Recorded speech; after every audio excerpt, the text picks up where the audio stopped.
की शुरुआत होती है ड्राउनी जंगल से, जहाँ एक आदमी डरा हुआ भाग रहा था। उसके हाथ में गन भी थी। जहाँ तभी आकर एक वेम्पायर उसे काट लेता है, जिसके बाल नहीं थे और काफी डरावना लग रहा था क्योंकि बड़े बड़े खौफनाक दांत थे। वेम्पायर इन इंसानों का खून पीने वाली। अब इससे पहले कि वेम्पायर उसका सारा खून पी जाता, तभी यहाँ सूरज निकल आता है, जिसमें जलने से वो वेम्पायर जलकर राख बन जाता है। अब उसका तो खात्मा हो गया था और उसके काटने की वजह से ये आदमी भी अब एक वेम्पायर बन गया था, क्योंकि सूरज की रोशनी इसे भी जला रही थी। तब अपनी जान बचाने के लिए वो चादर ओढ़कर वहाँ से भागता है और एक शेड में आकर छुप जाता है, जो इस मूवी का नाम भी है। इसके बाद हम एक लड़के स्टैन को देखते हैं, जिसे उसकी मॉम जगाने के लिए आई थी नाश्ता करने के लिए। वो नाश्ता कर ही रहा था कि तभी उसकी होश उड़ जाती है, क्योंकि अचानक उसकी मॉम की हालत इतनी खराब हो जाती है कि उनके सारे बाल उतर गए थे, साथ ही चेहरा भी काला पड़ने लगा था। कुछ सेकंड्स में उसकी पूरी फैमिली मारी थी। अब यहाँ हम जान पाते हैं कि स्टैन का बुरा सपना था, पर हकीकत में भी उसके माँ बाप जिंदा नहीं थे। उसने जैसे देखा वैसे उसके माँ बाप की मौत हुई और अब वो अपनी दादा के साथ उनके घर पर ही रहता है। पर फौजी होने की वजह से वो थोड़ा सख्त थी, इसीलिए उनका बर्ताव स्टैन के साथ अच्छा नहीं था, तो ये भी उन्हें खास पसंद नहीं करता था। अब हर रोज की तरह वो स्कूल के लिए निकल जाता है। हम देख पाते हैं कि वो शेड जहाँ वेम्पायर आदमी छुपा है, वो स्टैन के घर के बाहर ही। रास्ते में उसके स्कूल के शरारती बच्चे उसका ध्यान भटका देते हैं। वो साइकिल पर था, इसीलिए एक पुलिस ट्रक में जाकर लगता है, जिसमें एक ऑफिसर और एक शेरिफ थी। उस पर दोनों को काफी गुस्सा आता है। बाहर आकर ऑफिसर स्टैन को कहता है कि अब तो तुम्हें छोड़ रही है, पर आगे से कोई छूट नहीं दी जाएगी। स्कूल में तीनों शरारती लड़के स्टैन के दोस्त को भी परेशान कर रहे थे। फिर तभी यहाँ स्टैन आकर उसे बचा लेता है। इन लोगों की लड़ाई होने लगी थी, क्योंकि ये सिर्फ आज का ही नहीं रोज का काम था। उनकी लड़ाई बढ़ती कि तभी यहाँ टीचर आकर उन्हें अलग कर देते। यही हम एक लड़की रॉक्सी को देखते हैं, जो पहले स्टैन की दोस्त थी, पर उसे छोड़कर अब वो शरारती ग्रुप के साथ मिल गई है। ये अभी भी उनके साथ ही है, जबकि वो लोग उसके साथ अच्छा बर्ताव नहीं करते। स्टैन और उसका दोस्त थोड़ा एंजॉय करने के लिए बाहर आ गए थे। जिस बीच उसका दोस्त रॉक्सी को लेकर मजाक में कोई गलत बात कर देता है, जिस बात से स्टैन चिढ़ जाता है, क्योंकि वो रॉक्सी को पसंद करता था। नाराज होकर वहाँ से जाने लगता है। उसका दोस्त कहता है कि तुम एक नंबर के पागल डरपोक इंसान हो, पैसे गाड़ी के लालच में वो तुम्हें छोड़कर चली गई और तुम अभी भी उसके पीछे पागल हो। तब स्टैन कहता है कि मेरे ख्याल में ऐसा कुछ नहीं है, अच्छी जिंदगी गुजारने का सबको हक होता है, इसमें कोई बुराई नहीं है। वो घर जाकर भी रॉक्सी के बारे में ही सोच रहा था कि तभी उसके दादाजी उसे बुला लेते हैं घास काटने के लिए। तो वो अपने डॉग को बाहर लाता है बांधने के लिए। जहाँ तभी अचानक डॉग का बर्ताव बदल जाता है, क्योंकि वो लगातार शेड की तरफ देखकर भौंके ही जा रहा था। स्टैन को गड़बड़ लगती है, इसीलिए वो चेक करने शेड के अंदर जाता है, जहाँ उसे इंसानी दांत मिलते हैं, जो सिर्फ वेम्पायर आदमी के थे, क्योंकि अब वो भी पूरी तरह ही वेम्पायर बन गया था। फिर पीछे से आकर वो स्टैन पर हमला कर देता है, लेकिन खिड़की के जरिए जैसी धूप अंदर आती है, वो जलने लगा था। स्टैन को छोड़ देता है। मौका देकर वो भागकर बाहर आ गया था और इस तरह से उसकी जान बच पाती है। स्टैन उसे धमकी देने लगता है कि चुपचाप बाहर आ जाओ, वरना मैं अपना डॉग तुम्हारे ऊपर छोड़ दूंगा। धमकी के बावजूद भी जब वो बाहर नहीं आता तो स्टैन अपना डॉग छोड़ ही देता है, जो भाग कर शेड के अंदर चला जाता है। अब वो गया तो ठीक ठाक ही था, पर वापस उसका सर ही आता है, जो देखकर स्टैन एकदम काफी डर जाता है, क्योंकि उसे समझ लग गई थी कि यहाँ कोई मजाक नहीं चल रहा, बल्कि कोई बड़ी गड़बड़ है। इसीलिए वो हथियार लेने घर के अंदर जाता है, जहाँ उसके दादा उसे रोककर डॉग के बारे में पूछते हैं। तब स्टैन उन्हें सारी बात बता देता है कि वहाँ शेड में कोई राक्षस, कोई जानवर है, उसने हमारे डॉग को मार डाला है। पर उसके दादा को जरा भी यकीन नहीं होता। पर जब वो चेक करने बाहर जाती है तो अपने डॉग का कटा हुआ सर देखकर यकीन उनको हो चुका था। उन्हें गुस्सा आ गया था, इसलिए स्टैन की मना करने के बाद भी वो शेड में चले ही जाते। अगले ही पल जमीन पर आके गिरते हैं, जिनकी पीठ पर वेम्पायर ने हमला कर दिया था, क्योंकि खून निकल रहा था। स्टैन उन्हें बचाने के लिए काफी जोर लगाता है, पर वेम्पायर काफी ताकतवर था, खींचकर उन्हें अंदर ले ही जाता है। वो फिलहाल जंजीरों से पूरे शेड को बंद कर देता है, सील कर देता है, क्योंकि उसे क्या करना चाहिए ये बात समझ नहीं आ रही थी। पुलिस को वो बता नहीं सकता था, क्योंकि वो उल्टा इसी जेल में बंद कर दी। रात को जब वो सोने की कोशिश कर रहा था, तो तभी कोई उसका दरवाजा खोलने लगता है, जो नहीं खुलता क्योंकि लॉक था। फिर शेड से वेम्पायर उसे बुलाने लगता है और वो भी हिप्नोटाइज होकर शेड की तरफ जाने लगता है। जैसे ही वो शेड का दरवाजा खोलता है, वेम्पायर एकदम उस पर झपट पड़ता है, लेकिन तभी चौंक उसकी आंख खुल जाती है, क्योंकि ये बस उसका बुरा सपना था। अगले दिन स्कूल में वो सब बुलाने की कोशिश कर रहा था कि तभी उसके पास ही रॉक्सी गुजरती है। वो स्टैन को उदास देखकर उसके पास आकर बैठ जाती है। दोनों बातें करने लगते हैं और अपने पुराने वक्त को याद कर रही थी कि तभी यहाँ उन्हें परेशान करने के लिए शरारती ग्रुप का लीडर मार्बल आ जाता है। वो रॉक्सी को चिढ़ाने लगता है कि तुम एक बुज़दिल डरपोक इंसान के साथ बैठी हुई हो। अब उनके जाने के बाद तभी यहाँ स्टैन का दोस्त आ जाता है, जिसे देखकर रॉक्सी वहाँ से जा चुकी थी। तब स्टैन अपने दोस्त पर गुस्सा करने लगता है कि तुमने आकर सारा काम खराब कर दिया, हमारी बनती बात बिगाड़ दी, और मैं उसे शेड के बारे में भी नहीं बता पाई। ये बात करके दोनों अपने अपने रास्ते पर निकल जाते हैं, पर बदकिस्मती से स्टैन के दोस्त को मार्बल और उसके शरारती दोस्त मिल जाते हैं, जो उसे पकड़कर काफी बुरी तरह मारने लगते हैं। उधर स्टैन वेम्पायर का सामना करने के लिए एक बैट लेकर जाता है। वो बहुत हिम्मत बहादुरी से गया होता है, पर एकदम से शेड का दरवाजा तोड़कर वेम्पायर जैसे उसे पकड़ता है। वो काफी डर गया था, लेकिन लेकिन धूप निकल रही थी जो जैसे वेम्पायर के हाथों पर पड़ती है वो जलने लगता है। स्टैन को छोड़ देता है और कुछ इस तरह से उसकी जान बच पाती है। वो अभी इस सदमे से बाहर नहीं आया था कि तभी उसका दोस्त भी बेचारा यहाँ आ जाता है मार खाकर।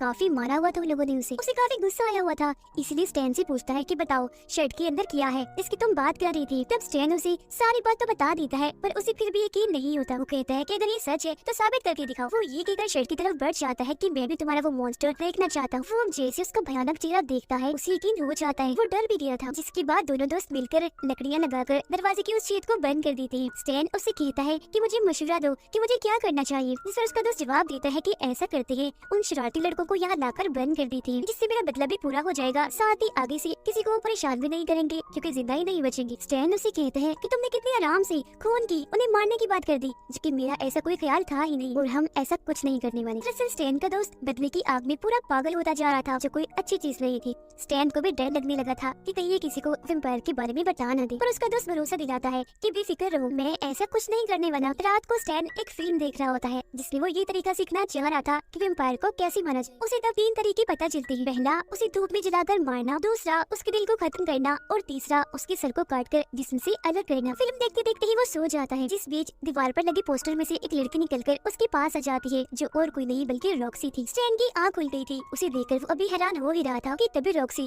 खतरनाक वेम्पायर में बदलकर एकदम उसे काट लेती है, जिससे एक बार फिर डरकर उसकी आँख खुल जाती है क्योंकि ये उसका बुरा सपना था। बाहर जाने के लिए वो जैसे जूता पहनने लगता है तो तभी उसकी नजर बेड के नीचे जाती है जहाँ वो वेम्पायर छुपा हुआ था, जो स्टैन पर झपट पड़ता है, जिससे दोबारा उसकी आँख खुल जाती है और हम समझ गए कि ये भी उसका सपना था और अब जाकर वो सच में जगा है। इससे साफ जाहिर था कि वो जागते हुए भी परेशान रहता है और सोते हुए भी। डर की वजह से वो चाकू अपने साथ लेकर ही सोया हुआ था, जिसका कट उसके अपने चेहरे पर ही लग जाता है। वो सोचने लगता है कि अगर ऐसा ही सब चलता रहा तो मैं पागल हो जाऊंगा, इसीलिए एक सुराख करने वाली मशीन लेकर वो शर्ट की छत पर छेद करने लगता है ताकि सूरज की रोशनी अंदर आए और वेम्पायर को जलाकर मार दे। लेकिन उसे पूरी तरह खत्म करने से पहले वो दोबारा घर के अंदर आता है, जहाँ उसके घर के बाहर शरीफ आ जाती है उसकी दादा को ढूंढने के लिए। स्टैन शरीफ को वहाँ से भेजने के लिए झूठ बोल देता है कि मेरी दादा अभी घर पर नहीं है, जो सुनकर शरीफ को शक होने लगता है क्योंकि उनकी गाड़ी तो घर के बाहर ही खड़ी थी। वो फिर स्टैन से एक फैमिली के बारे में पूछती है, जिस पर वो कहता है आई एम सॉरी, मैं उस फैमिली को भी नहीं जानता, जिस बात से वो और भी शक में बढ़ जाती है क्योंकि वो फैमिली उसके घर के बहुत ही पास रहती थी। उस फैमिली के जानवरों को कोई मार रहा था। कातिल को ढूंढने के लिए उस फैमिली का हेड जंगल में गया था पर अभी तक वापस नहीं आया, जिससे हम समझ पाते हैं कि शुरुआत में हमने जिस आदमी को देखा था जो जंगल में डरा हुआ भाग रहा था वो दरअसल उस फैमिली का हेड ही था, जो वेम्पायर बनने की वजह से स्टैन की शेड में ही छुपा हुआ है। उसे स्कूल से देर हो रही थी तो किसी भी बात का वो ठीक से जवाब नहीं देता। शरीफ उसे कहती है कि अगर तुम चाहो तो मैं तुम्हें स्कूल तक छोड़ सकती हूँ, जिस पर मजबूरन स्टैन को मानना ही पड़ता है। लेकिन जाते जाते शरीफ उसके दादाजी की छड़ी देख लेती है जो जमीन पर गिरी हुई थी। स्कूल आकर स्टैन रॉक्सी से मिलता है, जो उससे पूछती है कि तुमने अपना क्या हाल बना रखा है, सब ठीक तो है। उनकी बात के दौरान ही मार्बल वहाँ आकर रॉक्सी को फिर से चिढ़ाने लगता है। उसने आज हद ही पार कर दी थी, जो चीज स्टैन से बर्दाश्त नहीं होती, इसीलिए वो मार्बल को मुक्कों से मारने लगता है। वो मार मार कर उसे नीचे गिरा देता है पर वो कुछ भी नहीं कर पाता और इस तरह से सबके सामने उसकी अकड़ निकल जाती है। स्टैन को उस पर इतना गुस्सा था कि वो उसे मारता ही जा रहा था। अब इससे पहले वो मार्बल को जान से खत्म करता, टीचर यहाँ आकर उसे रोक लेती है और गुस्से में कहती है कि मैं तुम्हारे बर्ताव से पहले ही काफी परेशान हूँ, लेकिन आज तो तुमने हद ही पार कर दी। अब मैं तुम्हारी दादा के साथ मीटिंग करके सब कुछ बता दूंगा। वो फोन नहीं उठा रही तो तभी मैंने शेरिफ को भेजा है उन्हें लाने के लिए। ये सुनकर स्टैन एकदम काफी घबरा जाता है क्योंकि वो जानता था कि अगर वो शर्ट तक पहुँच गई तो बहुत बुरा होगा। तो वो बगैर सोचे समझे वहाँ से भागकर घर के लिए निकल जाता है और उसके पीछे पीछे मार्बल भी। उधर दरवाजा किसी ने नहीं खोला तो शेरिफ शर्ट की तरफ बढ़ी और जब उसने देखा कि उसे तो अच्छे से सील किया हुआ है तो वो समझ जाती है कि अंदर जरूर कोई ना कोई तो है। तब इधर स्टैंड दिया जाता है जिस पर फौरन शेरिफ गन दान देती है। हालांकि वो उसे काफी समझाने की कोशिश करता है पर वो कुछ भी सुनने को तैयार ही नहीं थी। स्टैंड की लाख मना करने के बाद भी वो दरवाजा खोल देती है, जिसके अंदर से फौरन वेम्पायर बाहर आकर उसे सजा देता है। उसके गले पर काट कर वेम्पायर फिर उसका वो हाथ भी उखेड़ कर जिसमें से अलग कर देता है जिसमें गन थी। वो खींच कर फिर शेरिफ को तो घर के अंदर ले जाता है, जबकि उसका हाथ वहीं बाहर ही गिर गया था। अभी स्टैंड सदमे में ही था कि तभी उसकी परेशानी और बढ़ाने के लिए यहाँ मार्बल आ जाता है। वो उसे कहता है कि मैं अपनी बेइज्जती का बदला लेने आया हूँ, जो तुमने सबके सामने मुझे पीटा। स्टैन उसे कहता है देखो यहाँ एक और काफी बड़ी मुसीबत है तो प्लीज अभी सही वक्त नहीं है। पर मार्बल उसकी एक नहीं सुनता और उस पर हमला करके उसे मारता ही जा रहा था। तब उसे बचाने के लिए वहाँ स्टैन का दोस्त आ जाता है जिसने शेरिफ की गन उठा ली थी। उसे देखकर मार्बल थोड़ा डर जाता है क्योंकि बेशक वो थोड़ा डरपोक है, इतना चालाक नहीं है, पर पागलपन के मामले में वो सबसे आगे है। स्टैन उसे रोकने की कोशिश करता है, इसके जवाब में वो कहता है कि अगर तुम बीच में आए तो मैं तुम्हें भी मारने में देर नहीं करूंगा क्योंकि इतने सालों से मुझ पर ये लोग जुल्म कर रही है, जिसका बदला मैंने आज लेकर ही रहना है। वो फिर गन पॉइंट पर मार्बल को शर्ट के अंदर जाने का कहता है। अंदर जाने से पहले मार्बल की नजर कटे हुए हाथ पर पड़ती है। अब उसे देखकर वो डर तो गया था, लेकिन शर्ट के अंदर तो उसे जाना ही था। वो जैसे अंदर जाता है, वैम्पायर उसे खींचकर उस पर हमला कर देता है। इस वजह से स्टैन अपने दोस्त पर काफी गुस्सा करने लगता है कि तुमने क्या किया, एक बेकसूर की जान ले ली। बेशक वो मासूम नहीं है, पर उसने इतना बड़ा भी गुनाह नहीं किया था कि उसे मार ही डाला जाए। अब उनकी हाथापाई में वो स्टैन को गन से मारकर बेहोश कर देता है, और जब उसकी आंख खुलती है तो अपने सामने रॉक्सी को पाता है। कटे हुए हाथ को देखकर रॉक्सी के जहन में भी कई सारे सवाल उठते हैं, पर उसके किसी भी सवाल का जवाब देने से पहले वो हथियार लेकर शर्ट के अंदर जाता है चेक करने के लिए, जहाँ उसे मार्बल की लाश दिखती है जिसे उसके दोस्त ने ही पकड़ा हुआ था, जो काफी डरावना लग रहा था क्योंकि अब वो भी वैम्पायर बन चुका था।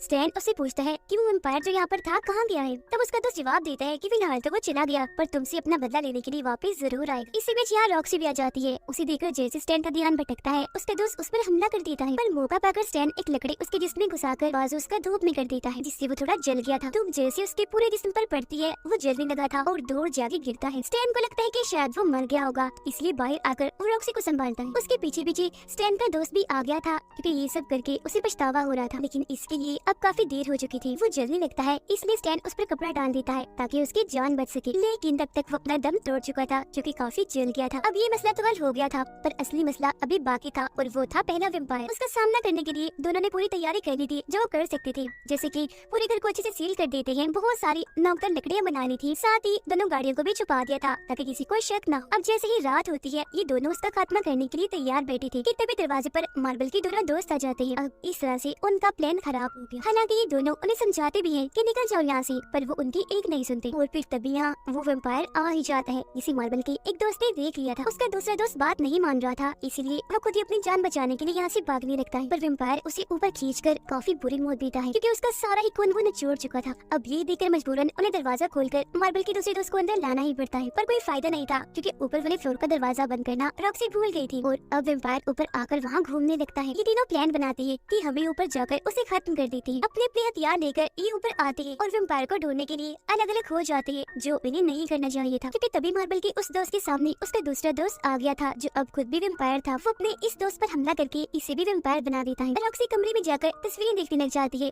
पीछे से मार्बल का वैम्पायर दोस्त आकर उसे पकड़ लेता है। उसकी आवाज सुनकर स्टैन जैसे ही जाता है तो बीच में मार्बल के दोनों वैम्पायर दोस्त आ गए थे, तो वो जल्दी से एक कमरे में जाकर उसे लॉक कर लेता है और गन लोड करने लग गया था ताकि उनके सर उड़ा सके। इसी बीच मार्बल के दोनों वैम्पायर दोस्त भी जबरदस्ती अंदर घुस रही थी, जिस चीज का फायदा उठाकर स्टैन एक ही गोली से दोनों को ढेर कर देता है, क्योंकि गोली उसने पहले वाले के मुंह में मारी थी जो आर पार होकर पिछले वाले के सीने में जाकर लगती है। इस तरह से एक का सर फटकर जिस्म से अलग हुआ था, जबकि दूसरे का दिल। उधर वैम्पायर जैसे रॉक्सी को काटने वाला होता है कि तभी यहाँ स्टैन आ जाता है, जिसने वैम्पायर पर गन तानी हुई थी, पर वो इतना तेज था कि एक ही झटके में स्टैन के पास आकर गन उसे छीनता है और दूर फेंक देता है। तब स्टैन एक कुल्हाड़ी उठाकर उसके कंधे पर दे मारता है, पर इससे भी वैम्पायर को ज्यादा कुछ नहीं होता। वो स्टैन पर भारी पड़ के उसे मार ही रहा था कि बीच में रॉक्सी आकर उस पर गन तान देती है। उसे देखकर वैम्पायर स्टैन को पीछे फेंक देता है और रॉक्सी की तरफ बढ़ने लगता है, तो वो गोली उस पर चलाती भी है, लेकिन कुछ नहीं होता। उसे बचाने के लिए स्टैन एक चाकू वैम्पायर की तरफ फेंकता तो है, पर वो आकर रॉक्सी को ही लग जाता है, क्योंकि वैम्पायर पीछे हट गया था। वो दोबारा से स्टैन को पकड़ लेता है उसे जान से मारने के लिए, लेकिन तभी रॉक्सी कुल्हाड़ी लेकर उसका सर जिस्म से अलग कर देती है, जिससे अब जाकर इस शैतान की मौत होती है। जिसके बाद वो इस पूरे ही शर्ट को जला देते हैं, सारे वैम्पायर्स की लाशों को इसके अंदर रखकर। वो दोनों बहुत खुश थे। कहानी इधर ही खत्म।